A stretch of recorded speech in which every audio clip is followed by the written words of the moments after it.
آج ایک قطرہ بھی کافی ہوگا، اج ساہ بھی نہیں کھلے راہ بھی نہیں، انج ٹوک انوکھڑے ٹوکدے نہیں، ٹر پویں تے فاصلے مک جاندے، گھر بیٹھے پینڈے مکدے نہیں۔ آج قدم قدم چلیں گے، ماضی کے گناہ تو ایک آنسو سے دھوئے جا سکتے ہیں نا۔ وہ ایک فقیر تھا، بازار میں کھڑا رو رہا تھا، تو کسی نے روک کے کہا بابا کیا ماجرا ہے، کسی نے مارا ہے، کیوں رو رہے ہو؟ اس نے کہا نہیں کوئی ایسی بات نہیں، ان لوگوں کے رویے نے رلا دیا۔ کہا کیا مطلب؟ کہا بازار سے گزر رہا تھا، ان لوگوں کو دنیا میں کھوئے ہوئے دیکھا تو میرے دل میں ترس جاگا، تو میرا خیال یہ ہوا کہ ان بندوں کی رب کی صلح نہ کروا دوں۔ تو میں نے پھر اس سے بات کی، تو آواز آئی ٹھیک ہے لے آ ان کو میری چوکھٹ پہ، ایک آنسو سے سارے گناہ معاف کر دوں گا۔ میں بڑا خوش ہوا، میں ان سے بات کی، یہ الٹا میرا مذاق اڑانے لگے، جا بابا کام کر، تجھے کیا پتا دنیا داری کیا ہوتی ہے۔ تو وہ تو مان رہا تھا، یہی نہیں مان رہے، تو مجھے ان کے رویے پہ رونا آ رہا ہے۔ وہ کہتا ہے میں بخشنے پہ آمادہ ہوں، ہم تو مائل بکرم ہیں، کوئی سائل ہی نہیں، راہ دکھلائیں کسے، راہ رب منزل ہی نہیں، جلوائے طور تو موجود ہے، کوئی موسیٰ ہی نہیں۔ وہ تو کہتا ہے میں معاف کر دوں گا، لیکن یہ عجیب ہے کہ یہ آمادہ ہی نہیں ہے، یہ مان ہی نہیں رہے۔ تو مجھے ان کے رویے پہ افسوس آ گیا، ان کے رویے پہ رونا آ گیا، اس لیے میں رو رہا ہوں، ورنہ نے مجھے مارا نہیں، کوئی تکلیف نہیں پہنچائی۔ خیر اگلے دن وہی بزرگ قبرستان کے قریب سے گزرے تو دیکھا کہ وہ بابا قبرستان میں کھڑا رو رہا ہے، تو پھر رک گئے کہ بابا بازاروں میں بھی روتا ہے، قبرستانوں میں بھی روتا ہے، آج کیا ماجرا ہے؟ کہا آج بھی میرا ماجرا کل والا ہی ہے۔ کہا کیا مطلب؟ کہا کل بازار سے گزر رہا تھا، ان کو دنیا میں کھوئے ہوئے دیکھا، میرے دل میں ترس جاگا، تو میرا خیال ہوا ان بندوں کی اور رب کی صلح کروا دوں، تو وہ تو مان رہا تھا، وہ بندے ہی نہ مانے، تو آج میں ادھر آ گیا۔ میں نے کہا چلو ان سے بات کرتے، آج میرا خیال یہ ہوا کہ قبرستان والوں کی اور رب کی صلح کروا دوں۔ تو کہا پھر آج کیا بنا؟ کہا آج یہ مان گئے ہیں، وہ نہیں مانتا۔ تو صاحبو آج وہ مان رہا ہے، آج ہم مان جائیں۔ میں نے کتب میں پڑھا ہے کل قیامت کے دن نیکوکار بھی پچھتائیں گے۔ بدکاروں کا پچھتانا تو سمجھ میں آتا ہے، نیکوکار کیوں پچھتائیں گے؟ جب اپنے اچھے اعمال کی جزا دیکھیں گے تو پچھتائیں گے، جو چند لمحے ضائع کر دیے وہ بھی کیوں ضائع کر دیے۔ قیمتی زندگی ہے، یہ ٹوٹتی سانسیں، ان کی قدر کیجیے۔ ایک بزرگ فرماتے ہیں کہ مجھے اس بات کی سمجھ نہیں آتی تھی کہ جو قرآن نے کہا ان الانسان لفی خسر، بے شک انسان خسارے میں ہے، تو میں سمرقند کے بازار سے گزر رہا تھا تو وہاں ایک آدمی پھٹے پہ برف رکھ کے بیچ رہا تھا اور ساتھ آواز لگا رہا تھا۔ آج کل تو یہاں وہ پاپڑ بیچنے والے بھی کوئی آواز لگاتے، تو وہ برف پھٹے کے اوپر رکھ کے بیچ رہا تھا اور ساتھ آواز لگا رہا تھا۔ آواز کیا تھی؟ ارحمو ارحمو الا من یذوب راس مالہ، او گزرنے والوں میرے پہ ترس کھاؤ، میں ایسا تاجر ہوں جس کا راس المال پگھلتا جا رہا ہے۔ چونکہ یہ جو برف ہے ایسا سودا ہے جو گاہک کا انتظار نہیں کرتا۔ آپ کپڑا بیچتے ہیں، آج گاہک نہیں آیا، ہو سکتا ہے کل دعانے مہنگا بیچ لیں۔ آپ پیٹرول بیچتے ہیں، ہو سکتا ہے کہ کل پڑا 6 روپے اوپر چلا جائے، آپ کا لاکھوں کروڑوں کا فائدہ ہو جائے۔ لیکن آپ اگر برف بیچتے ہیں، آج نہیں بکی تو کل برف ہی نہیں ہوگی۔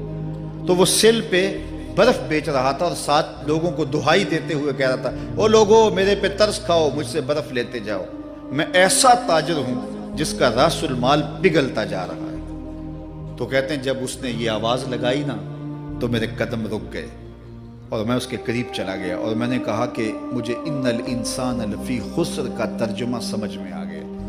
جس طرح تیری برف پگھلتی جا رہی ہے، میری زندگی پگھلتی جا رہی ہے، اور اگر تو اب برف وقت پہ بیچ لے، ان پگھلتی برف کو تو درہم کے بدلے، دینار کے بدلے، پارچہ جات کے بدلے، جنس کے بدلے فروخت کر لے تو فائدہ ہو جائے گا، 4 آنے تیرے ہاتھ لگ جائیں گے۔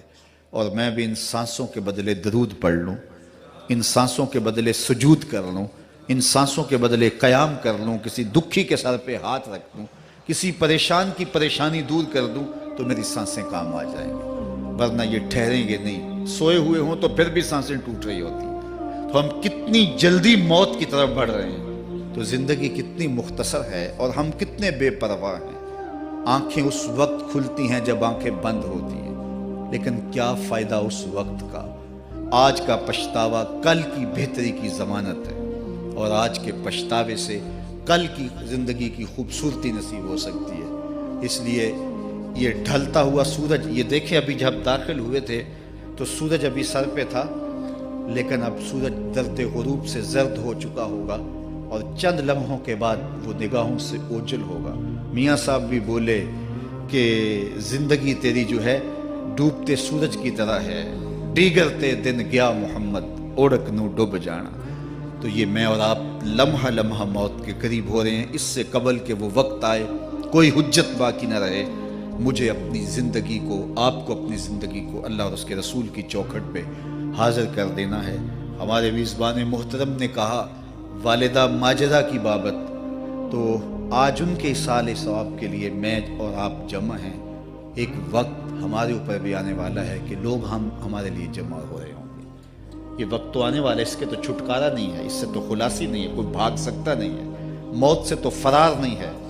تو آج وہ نہیں ہیں، لیکن ان کا سعادت مند بیٹا ان کی یادوں کے چراغ کو روشن کیے ہوئے ہے۔ ورنہ میں ایسے بیٹے بھی دیکھے ہیں جنہوں نے اپنی سکی ماں کا جنازہ نہیں پڑھا۔ آپ کہیں گے کوئی ایسا بد نصیب بھی ہو سکتا ہے، جنازگاہ میں گیا ہے لیکن وہاں جا کے کھڑا رہا ہے، جنازہ نہیں پڑھا۔ آپ کہیں گے کہ ایسا بد نصیب، میں نے کہا ایسے بد نصیب آپ نے بھی دیکھے ہوں گے۔ یہ کون سے بد نصیب ہیں؟ یہ وہ بد نصیب ہیں جنہیں جنازہ آتا نہیں، ساری زندگی لوگوں سے فراڈ کرتے ہیں، اور جب اپنی ماں مر جاتی ہے، اپنا باپ فوت ہو جاتا ہے، تو یہ فراڈ پھر وہ اپنی ماں سے بھی کرتے ہیں، اپنے باپ سے بھی کرتے ہیں۔ مجھے بتاؤ کتنا بد نصیب ہے وہ بیٹا کہ جو اپنی ماں سے، اور وہ بھی مرنے کے بعد فراڈ کر رہا ہے، اور اپنے باپ سے وہ بھی مرنے کے بعد فراڈ کر رہا ہے۔ اور کتنا خوش نصیب بیٹا ہے کہ جو روزانہ اپنی ماں کے لیے دعا کرتا ہے۔ اور میں کہتا ہوں اگر بیٹا نمازی ہوگا، بیٹی نمازی ہوگی، اہتمام سے دعا نہ بھی کرے، دن میں کتنی مرتبہ کہے گے ربنا اغفر لی ولوالدی، اے اللہ مجھے بھی بخش دے، میری ماں کو بھی بخش دے، میرے باپ کو بھی بخش دے۔ اور جب بندے ہاتھ اٹھا کے دعا مانگتے ہیں اللہ خالی ان ربکم حیی کریم یستحیی من عبدہ اذا رفع یدیہ ان یردہما صفرا، تمہارا رب حیا کرنے والا سخی ہے، کریم ہے۔ بندے جب اس کے سامنے ہاتھ اٹھا کے دعا مانگتے ہیں، اللہ فرماتا ہے مجھے شرم آتی ہے ان کے اٹھے ہوئے ہاتھ خالی کیسے موڑ دوں۔ انہوں نے میرے سے مانگا ہے، میں بھی نہیں دوں گا تو کس در پہ جائیں گے۔ میں ایک دیہاتی بات کرنا چاہتا ہوں، اتنے لوگ جتنے آپ یہاں بیٹھے ہیں، اتنے لوگ اٹھ کے کسی دنیا دار کے ڈیرے پہ چلے جائیں اور اس سے کچھ مانگیں اور وہ دے سکتا بھی ہو، تو کیا وہ آپ کو خالی لوٹا دے گا؟ وہ کہے گا ڈیرہ داری کی شان کے خلاف ہے کہ اتنے لوگ دروازے پہ آ گئے اور ان کو خالی موڑ دوں۔ تو جب تم اتنے بڑے ڈیرہ دار ہو اور تمہیں اتنی غیرت ہے کہ اتنے لوگوں کو خالی نہیں موڑتے، تو کریم خالی موڑتے؟ آؤ تو صحیح اس کی چوکھٹ پہ جھولی پھیلاؤ تو صحیح۔ پھر دنیا داروں سے مانگنا ہو تو ان کی زبان میں مانگنا پڑتا ہے۔ اللہ سے جس زبان میں مرضی مانگو، عربی میں مانگو، اردو میں مانگو، ہندی میں مانگو، سندھی میں مانگو، اقبال کے لہجے میں مانگو، سادی کے انداز میں مانگو۔ نہیں مانگنا آتا خالی ہاتھ پھیلا دو، وہ بند لبوں کی بولیاں بھی سنتا ہے۔